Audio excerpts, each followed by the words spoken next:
One of the things I have realized, and many of us have, that if you want something out of life, if you want to change yourself, if you want to acquire something, if there's some goal that you want to reach, that it's really not easy as some people will make us feel. That living your dream, changing your behaviors, overcoming negative habits, it's challenging. It's hard.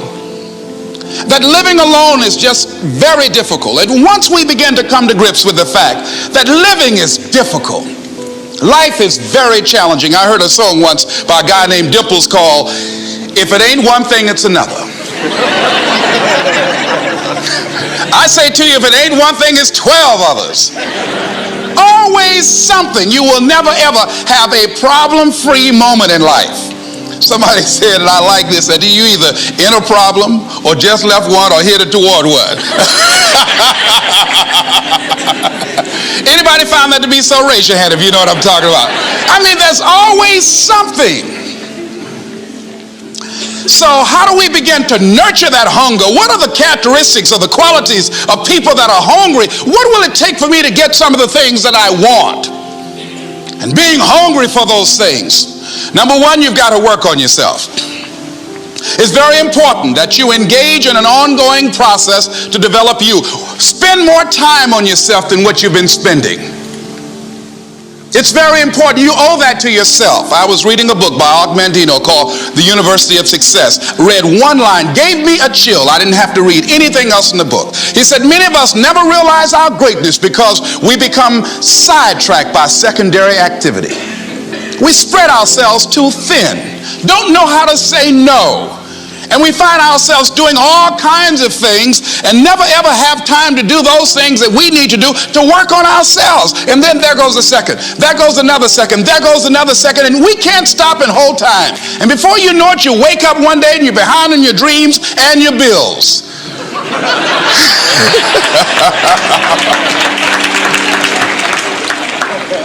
So decide that you're going to take some time to work on you, that you deserve that from yourself, that your life deserves some prime time because you are creating your own production. As Michael Todd would say, you are the star of your show. You are the director. You're writing the script. And you will determine whether your life is a smash office hit or flop. You determine that. Working on yourself, talking to yourself. That's so very important.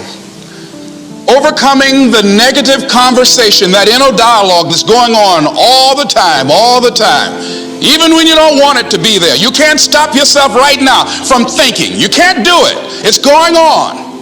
And so learning how to empower yourself, part of doing that is standing up to yourself. You've got to stand up inside yourself sometimes and say, shut up. You've got to do this. I was going to give a presentation, and this voice inside of me saying, you can't do this. You don't have everything it takes. I shut up. I'm behind on my bills, and you're telling me what I can't do. I have got to do it. You'll get scared sometimes. Your mind will go blank on you. Some people you will allow to unnerve you, and you wonder, what's wrong with me? I'm not crazy. That's why you've got to learn to make a conscious, deliberate, determined effort to stand up inside yourself. Working on yourself, watching that inner dialogue, it will determine the quality of your life. I don't believe this. I know this. I've had a challenge of losing weight. I'm walking through the airport, this voice say, why don't you have some M&M peanuts? No!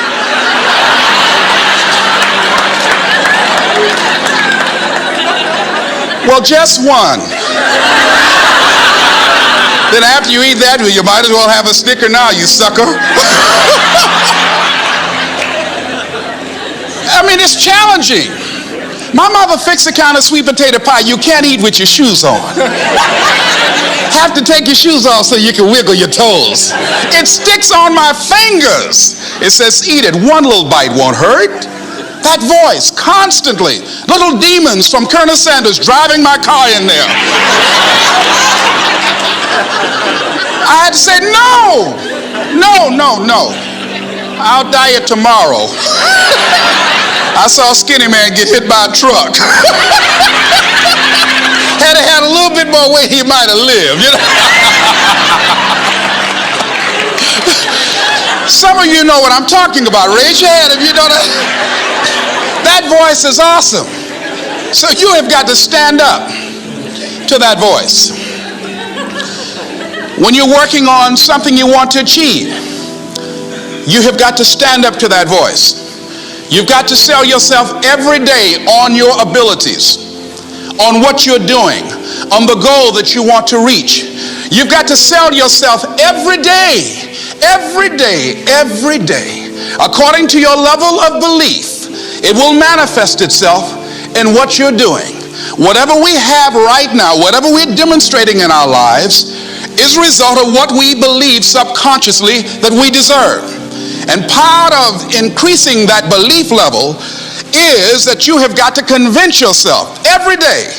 You've got to sell yourself. I do a lot of training for many corporations, and I conduct sales seminars, and I've heard all kind of guys doing techniques and training people techniques of how to close sales and how to work with and begin to control the sale and how to ask for the close. Let me share something with you. You can learn all the techniques in the world. If you don't believe in yourself, it won't happen for you. I learned all of it. So that's why I do a training called Focus on the Seller. You've got to focus on you. And as you convince you, as you sell yourself every day, every day, every day, you will begin to see a difference in the things that you're doing. Selling yourself on your ability to perform a job, to achieve a certain objective. Telling yourself every day, here I go again. And I got what it takes. This is my day, and nothing out here is going to stop me. And when you go out there, life say, come over here. Say it again. Well, I'll be back tomorrow. That brings me to the next thing. It takes courage to act. Part of being hungry when you've been defeated, it takes courage to start over again. I used to do door-to-door sales, and I was working with another friend of mine, and door-to-door sales, I mean, it's punishing. It's cruel and unusual punishment. And I was a little boy knocking on the door. Hello, would you like to buy a nice working television set? No money down? No! Bam! They slammed the door in your face. And the friend of mine that was working with me, they slammed the door in his face, and I looked back, and he was going to the car. He said, I can't do this. And he sat down in the car, and he said, you go ahead, I'll be here when you get back. Now, he had a mother and father to take care of him. My mother was ill. I am adopted. I was hungry. I had to go on. I learned something about myself. That when you step into your fears, somebody said, it was Winston Churchill, he said that courage is going from failure to failure without losing enthusiasm. When you step into your fears and continue to push yourself to go on, something happens for you. It will enable you to transcend yourself. I went to the next door. You like to buy a nice working television? No! Bam! Went to the next one. No! Bam! After a while, I no longer took it personal.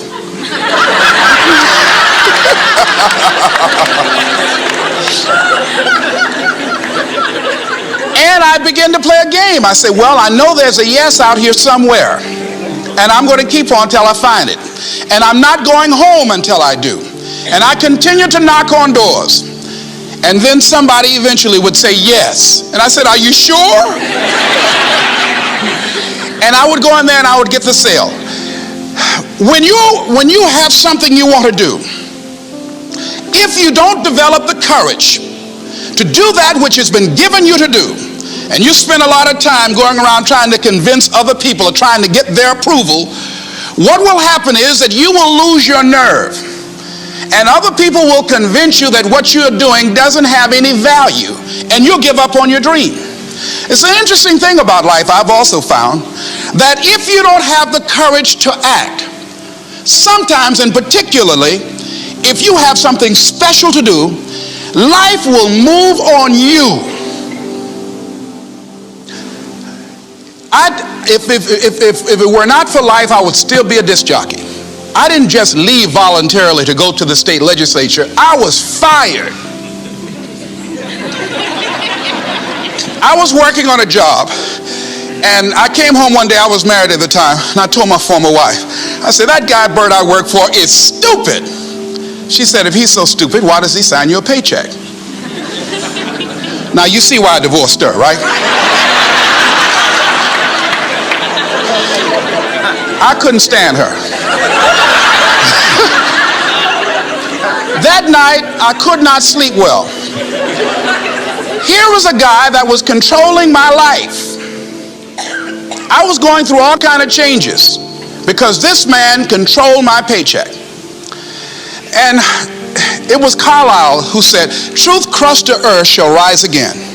Winston Churchill said, the truth is incontrovertible. Malice may attack it, ignorance may deride it, but at the end there it is. And we know scripture that says, ye shall know the truth, and the truth shall set you free. And the truth that I had to come to grips with, that I wasn't in charge of my destiny.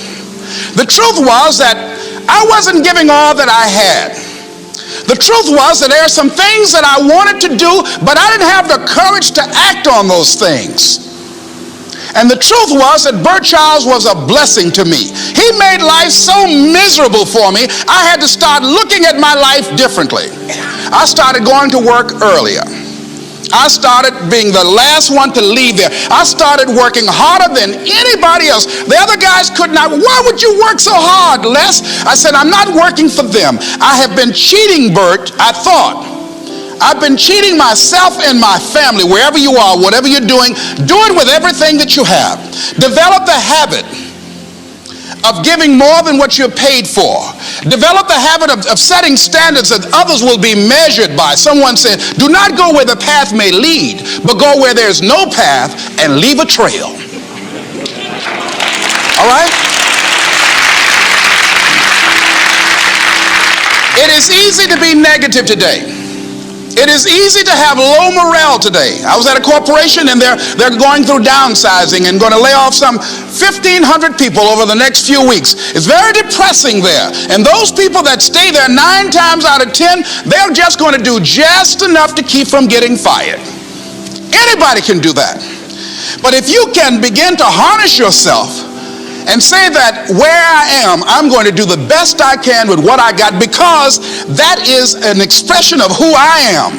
If you get into the habit of just being mediocre, it will become a part of your consciousness. If you get in the habit of giving less than what you have it within you to give, it will begin to reflect itself in your personality. It will begin to damage you psychologically. And you don't want to be a part of that kind of self-destructive behavior. And so you want to set some high standards for yourself. The next thing, part of what feeds that hunger, you've got to develop a sense of urgency. Aurelia said, stop living your life like you have 1,000 years to live. In life, you're either here today and you're gone today. If there's something that you want to do and you can't do it all at one time, do just a little bit of it. I like what Robert Schuller says. He said, by the yard it's hard, but inch by inch, anything is a cinch. Do just a little bit of it. A friend of mine, Bobby Kerr, used to be a roommate. Bobby wanted to go into the area of public relations. He loved working with the public. Young lady he wanted to marry named Clarice. Bobby was a great procrastinator. Pretty soon the job where Bobby worked, they transferred him to another location. He went out to celebrate with the people on that new job site. And Bobby suffered a massive heart attack and died. Bobby didn't drink and didn't smoke, was under 40, and he died. Ask your question, how much time do you have left? How much time do you have left? When you start thinking about that, we don't know. We don't know. Bobby took all the greatness and all of the talent and all of his abilities to his grave with him. One of the things he could have put in parentheses under his name, he didn't use all his stuff. And most of us do that. Most of us don't use the stuff that we have brought into the universe. And we want to make a conscious, deliberate, determined effort to start living life with a sense of urgency and using what we've got. using ourselves up, sharing what we brought into the universe to share. Because if we don't, nobody else will. Stop wasting valuable time, knowing that if we begin to live our lives as if each day were our last, our lives will take on a whole new meaning. It take on a whole new expression, valuing each moment that we are blessed with. The next thing that begins to nurture that hunger, honor yourself as your word. Don't give your word out lightly. When you throw your word out there and you don't honor it, it makes a statement about you. If you decide to maintain a sense of integrity with yourself, that if I speak it, I'm going to live it. It's who I am. And I'm going to be very cautious in how I give my word to others, and most of all with the commitments that I make to myself, because I want my life to reflect my words and honoring who I am and what I express. Another challenging area in terms of nurturing and developing that hunger in yourself is learning the art of becoming single-minded. Learning how to concentrate.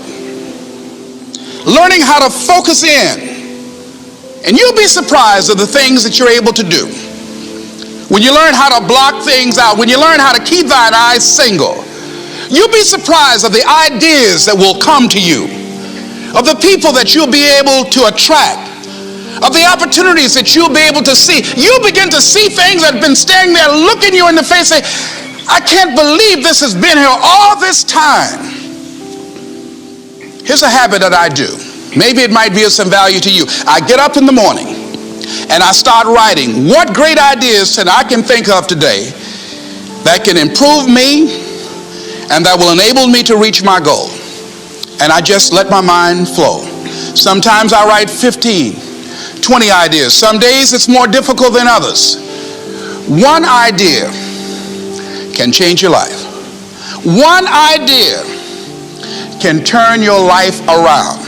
Deciding that you're going to focus to develop your skills. A guy was the new owner of a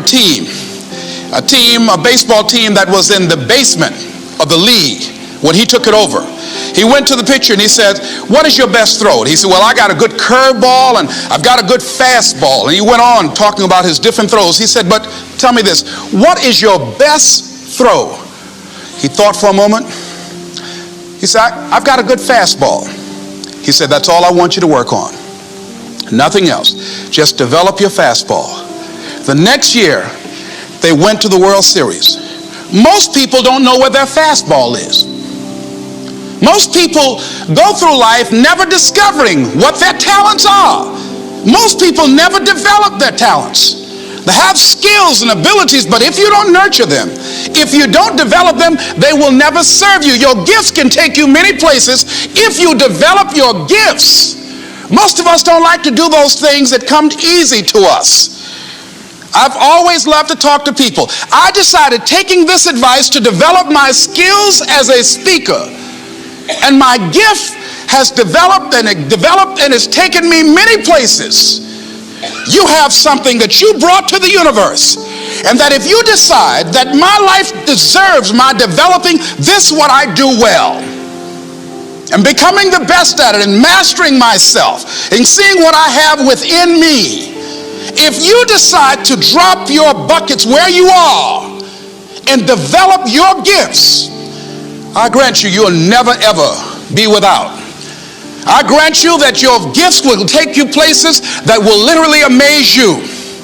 I grant you that if you begin to work to develop your gifts, you'll develop a strong sense of happiness. You'll get a larger vision of yourself, because part of beginning to get a larger vision of yourself, all of us need some area of our lives where we can have a feeling of competence. That people know when they think about this area, that's something you do. That you eat and sleep that, and that you do that, and people know it, And you know it. And you know that you know that you know this. If you don't know anything else, you know this. Can you tell I know what I'm doing? Oh, hello. You know this. So you've got to work on it. When other folk are having a good time, you've got to have the strength of character to concentrate, to read, to digest information. If you decide in any particular area that you're concerned about, to make a conscious, deliberate, determined effort to read one book a month in that area, in 5 years you'll be among the top 5% experts in the world. I read a minimum of 2 books a week. The average American reads only 1 book a year.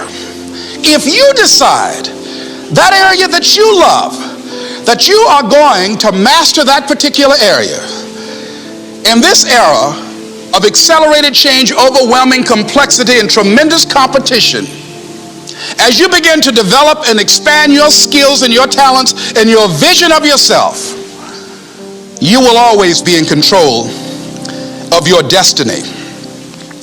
The next thing is, whatever it is that you want to do, you want to do it massively. I have a friend who was telling me that his sales were down. I said, well, how many phone calls you make a day? He said, 25. I said, double them. Make 50 or 75 or 100. He said, oh man, that's just too much. Said, what do you mean too much? You behind on your bills? You talking about too much? You know one way to get back on your feet real quick is to miss 2 car payments? You talking about you're tired? There's no competition out here. Decide that you're going to push yourself. Most people won't do that. Most people give up on themselves easily. You know the human spirit is powerful. There's nothing as powerful. It's hard to kill the human spirit. They asked Benjamin Disraeli, a man who became the head of a country at a time when Jews were not allowed out after 10 o'clock. They said, how did you do it? How did you achieve it against such great odds? He said, nothing can resist the will of a people that will stake even their existence on the extent of their purpose for good. That when you have a made-up mind, when you decide that you want to do something, I was reading something the other day, he said, the power to hold on in spite of everything, the power to endure, this is the winner's quality. The hunger, the ability to face defeat again and again without giving up. This is a winner's quality. You have that quality within you. When you're hungry, you don't care about the facts. You don't care about the odds. Doug Williams played for the Washington Redskins, quarterback. John Elway of the Denver Broncos in the Super Bowl. Everybody was talking about Elway. After the Super Bowl, when Doug Williams made a historic passing game, they asked him, said, how were you able, in spite of all of the negative publicity saying that you couldn't win, how did you do it? He said, I ignored my critics. I just didn't pay any attention to them. I ignored myself because they kept on saying it so much. There were times I doubted whether or not I can do what I needed to do. There's a Doug Williams in everybody here. There's greatness in you. And you've got to learn how to tune out the critics outside and the critic inside. And since I'm going to do this, I'm going to harness my will. And I'm not going to let anything stop me. I deserve this. I'm going to do it until. And this friend, I told him, said, start increasing your calls. I said, I make 100 calls a day. I got a callus in my ear. My ear kind of dark. You can't see it, but it's there.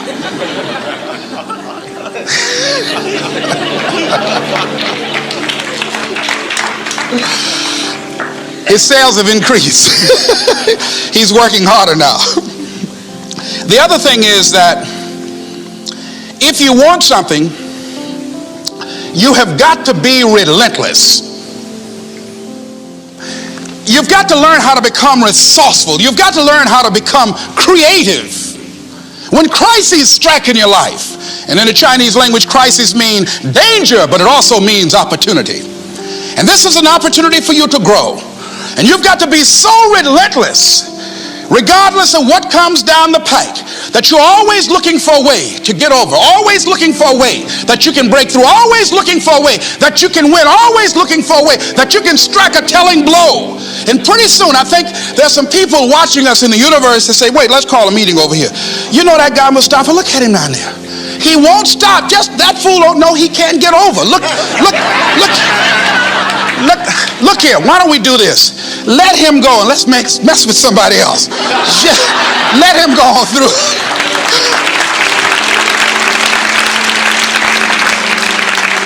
Life will just get tired of whipping you sometimes. And just say, let's just let this one go. I believe this. Now, no one has told me this, but I just kept on kicking. I didn't have sense enough to stop. I was intelligently ignorant. I didn't know what I couldn't do. So I just tried anything. And the fascinating thing about life, because you can't get out of it alive, you might as well have a good time, you know? You might as well have a good time. Live your life with passion, with some drive. I was giving a seminar the other day, and I mentioned that I was going to do some training in August with some young teenagers and take about 100 away to a 2 or 3 day camp and wipe them out. Been working on this. So after the speech, one of the parents walked up to me and said, Mr. Brown, I'd like for you to do something for my son. He's not motivated.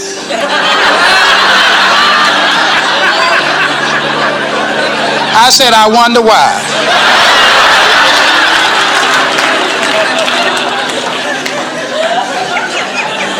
I wonder what's wrong with him. He had no fire whatsoever. See, what you do speaks so loudly folk can't hear what you're saying. And so if you don't have any fire, you know, you've got to watch the people, the relationships that you develop. Have people of kindred mindsets. If you're around folk who are dead and negative all the time, they will affect you. You want people that are around you that have smiles on their faces, looking good. I was telling a group last week, Abraham Lincoln refused to hire a guy because of his face. He said, but the guy can't help it. He said, anybody over 30 is responsible for their face. If you have some depressing face looking at you every day, it affects your blood pressure. Keep these dead faces away from you. It's contagious. This is serious. So you've got to watch your countenance, watch your face, have an uplifted expression, watch your body posture.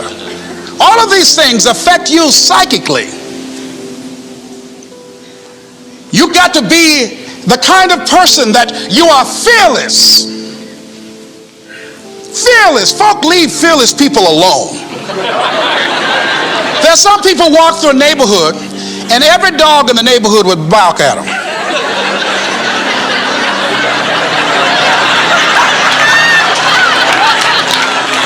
But there's some people come through and ain't nobody gonna mess with this.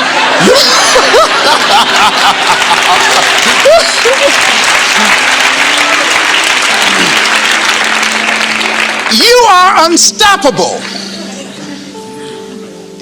And because you are unstoppable, because you've got power that you haven't even begun to use yet, you owe it to yourself to release your brakes. How many of you have the experience of pulling out of your driveway and you mashed on the accelerator and the car was just going, it couldn't move, and you mashed harder and it couldn't move, and then you discovered you had your emergency brakes on. And then you release those emergency brakes and it goes, choo! Have you ever had that experience before? Most of us go through life with our brakes on, holding back, not giving all that we have, not sharing all of ourselves. Most of us go to our graves still holding on rather than releasing it. What are some of those things that keep us from releasing it? Because of past experiences, past defeats, past pain. We look back, well, it didn't work out then. It probably won't work out now. Many people get confused their performances with who they are. I was reading Pat Riley, the coach of the Los Angeles Lakers.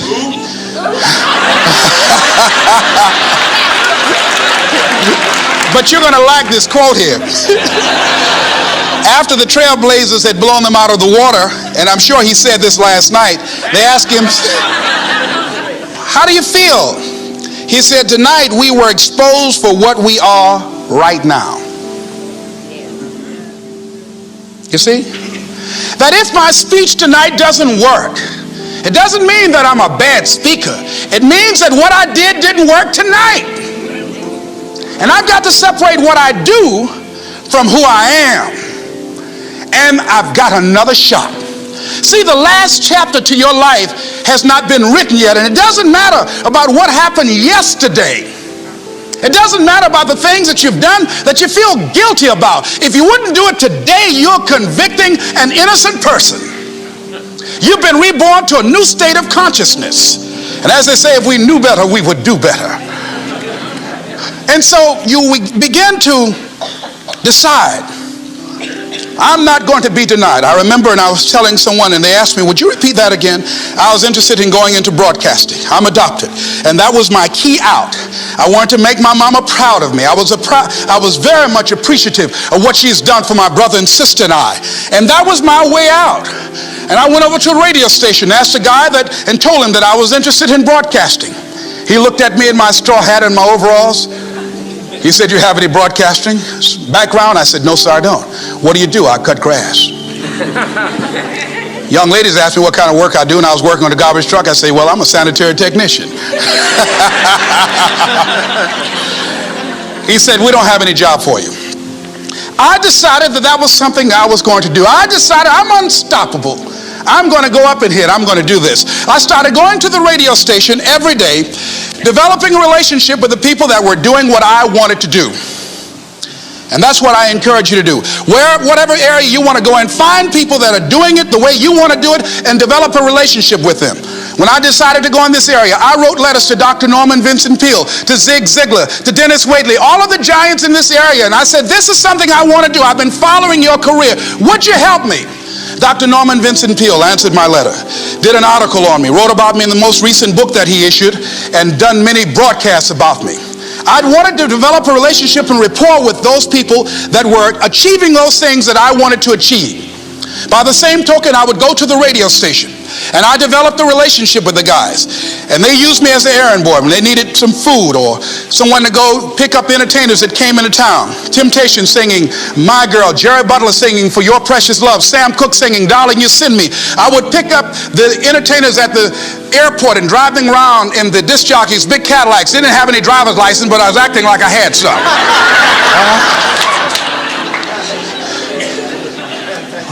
Every day I used to go home and work on my communication skills, developing myself. It was Whitney Young. He said, it's better to be prepared for an opportunity and not have one than to have an opportunity and not be prepared. Start working and developing yourself now and prepare yourself for what it is that you want, because you expect to get it. And when the disc jockeys were in the control room, I would go in and watch them and develop a trust level, and they would let me stay, and I would watch and observe them working the controls. When you want something out of life, don't worry about how you're going to get it. How is none of your business. The most difficult thing it is to hold the vision. It's to hold the vision. So there I was at the radio station. A guy was on the air and he started to drink by the name of Rock. I was outside the window looking at him and watching. Hungry and ready. Saying, drink, Rock, drink. Pretty soon the phone rang. It was the general manager. I said, hello? He said, Les, this is Mr. Klein. I said, I know. He said, Rock can't finish his program. He's slurring his words. I said, I know.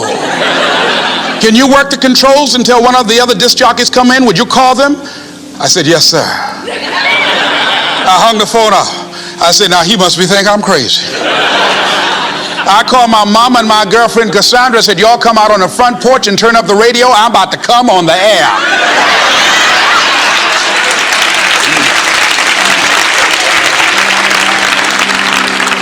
I waited about 15 minutes.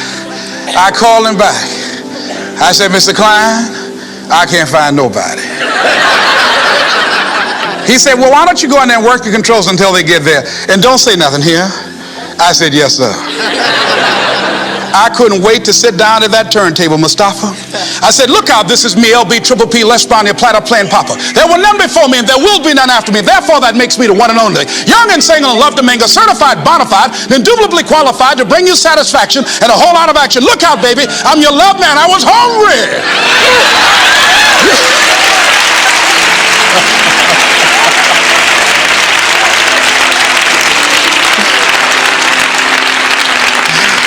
Shake somebody's hand on your right and left and say, you've got to be hungry.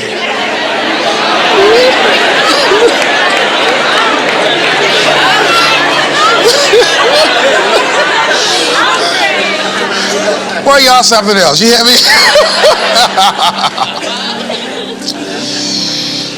You want to be persistent about what it is that you want to achieve. Alexander Graham Bell said, what this power is, I cannot say. All I know is that it exists and it becomes available only when a man or a woman is in that state of mind in which he or she knows exactly what he or she wants and is fully determined not to quit until they find it. When our children are learning how to walk, how many times will your baby attempt to walk and fall and you just say, just sit down, don't try anymore, you've fallen 20 times. Just sit down somewhere, busting your lip and everything, getting in folks' way. When will a baby walk? It will walk when it walks. That's when it will walk. Les, when will you be known nationally as the motivator? I will be known when I'm known. That's when I'll be known. Don't get caught up in, well, I've tried it 4 or 5 times and things didn't work out. If there's something that you want and you're hungry for it, you've got to do whatever is necessary until. And when you give the best you can and that's not enough, you must do what is required. And don't give up on yourself. Don't throw the towel in so quickly. Many people give up on the 1-yard line, where if they have the determination just to keep on knocking. It's a funny thing about life. If you're home one day and someone is knocking on the door and you say, I don't want to be bothered today, and if that person just keep on knocking, can you believe that fool's still knocking? Pretty soon you say, what is it? What do you want? And that's how you've got to be about your dream. Some people, well, I guess ain't nobody home. I knocked on the door, but nobody came. I heard the television on and people were moving around, but I guess opportunity probably went out the back door. Oh, no. See, life is not just that simple. It's not that cut and dry. And that's why most people never realize their personal greatness, because they're casual about life. And when you are casual about life, you will end up a casualty. Life is serious business. So I encourage you to be persistent, to not decide that, well, I've done the best I can, I guess I just can't have it. Don't make that decision. Many of us make premature decisions about ourselves. Calvin Coolidge said something, a man who was a president that was not known for his eloquence or making any historical decisions, but something he wrote about persistence. And he says, press on. Nothing can take the place of persistence. Talent will not. The world is full of unsuccessful people with talent. Genius will not. Unrewarded genius is almost a proverb. Education alone will not. The world is full of educated derelicts. Persistence and determination alone are omnipotent. There's a person that is the embodiment of persistence and determination. A person who decided that some time ago that I'm not going to take anything to my grave with me. I'm going to use myself up, and I'm going to give and give and give until my last breath.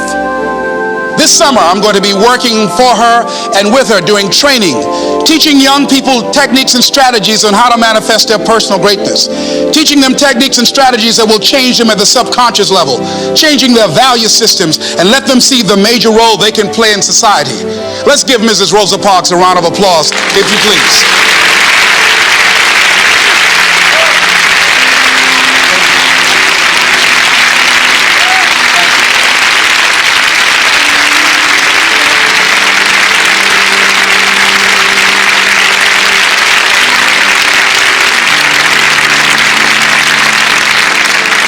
Here we are in the presence of greatness. Mrs. Fox, people over here couldn't see you. Would you come up? Could you? She's such a beautiful person.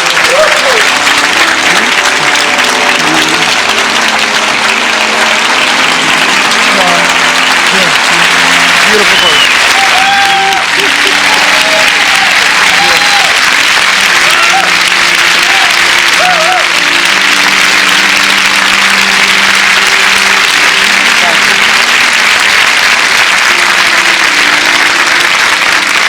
I encourage you to see Mrs. Parks and Mrs. Elaine Steele about the Rosa and Raymond Parks Institute for Self-Development. If you're interested in your children participating in that, they have some information over here to share with you. It is just fascinating and just a blessing to have this woman when a lot of folk who are giving up. And here this year she celebrated her 75th birthday and still has a dream of being an instrument of change. And there is a Rosa Parks in all of us who made a decision at one point in time, standing on the platform of oughtness, as Immanuel Kant talks about in a book called Critique of Pure Reasoning, that there's certain things we know we ought to do. We just know it. We owe it to ourselves and those around us. I don't know what your dreams are. I don't know what your goals are. But let me leave this with you. Mine is to be the best son that I can to my mother. Mine is to be the best father that I can to my children, and to be the best servant that I can to humanity, and the best man that I can to the woman that I've decided to share my life with. Whatever your goals are, I know that you can achieve them. Here's something that I'd like to leave with you. It says simply that if you want a thing bad enough to go out and fight for it, to work day and night for it, to give up your time, your peace, and your sleep for it, if all that you dream and scheme is about it, and life seems useless and worthless without it, and if you gladly sweat for it and fret for it and plan for it, and lose all your terror of the opposition for it, and if you simply go after that things that you want with all of your capacity, strength and sagacity, faith, hope, and confidence, and stern pertinacity, if neither cold poverty, famish, or gout, sickness or pain of body and brain can keep you away from the thing that you want, if dogged and grim you besiege and beset it, with the help of God you'll get it. This is Mrs. Mamie Brown's baby boy, Leslie Calvin Brown, saying it's been a plum pleasing pleasure as well as a privilege. Thank y'all.